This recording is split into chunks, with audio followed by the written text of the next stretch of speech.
Come on over here. Come on, coward. Coward! I know that I want to punch you in the nose. I'll beat your goddamn ass, you son of a bitch. You're an intellectual dumbass. And I'm coming. You coward, you think you're a tough guy. I hate you, coward! We're gonna defeat this anti-human scum! We're gonna wreck their world!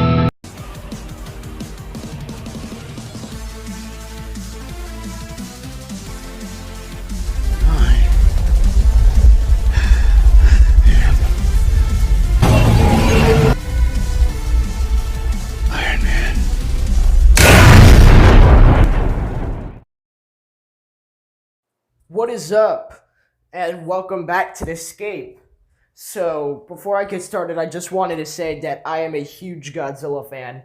Ever since I was about 6 years old, and I saw the original 1954 Godzilla, or Gojira by Ishiro Honda, and the Showa era, which lasted for decades and decades, but overall got cornier as each installment went on.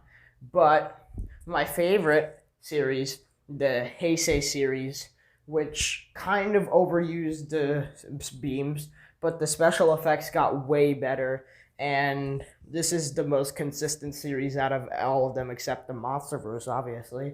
But we have the Millennium Era, which is my least favorite era because it kept on getting rebooted, but it does have my favorite action-oriented Godzilla movie, which is Godzilla Final Wars. And now we're in the Reiwa era in Japan, and we have the Monsterverse here in America, which has been doing good so far, in my personal opinion. Better than most cinematic universes besides the Marvel Cinematic Universe. So, let's get started. So, the plot isn't really that human-centered, like the 2014 movie. It's more focused on the monsters. And let me tell you, the acting in this movie is actually good. It's not like the later Showa era movies where it's just corny as hell. Millie Bobby Brown especially has a great performance, with Kyle Chandler as well. So now let's get into the monsters. So Godzilla's basically the same, but he has different dorsal plates because if you read Godzilla Aftershock, you would know.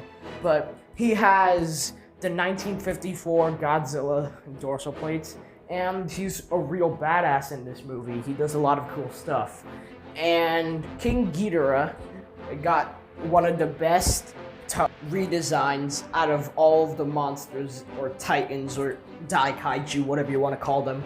And so did Mothra and Rodan. So the action in this movie is absolutely stupendous. Micheal Dourghty did a really good job at emphasizing how godly these titans are and how little we are compared to them. I love the directing. Basically all the camera work that is done in this movie, except for the parts where in the fights they cut back to the humans talking. That's one of the things I didn't like.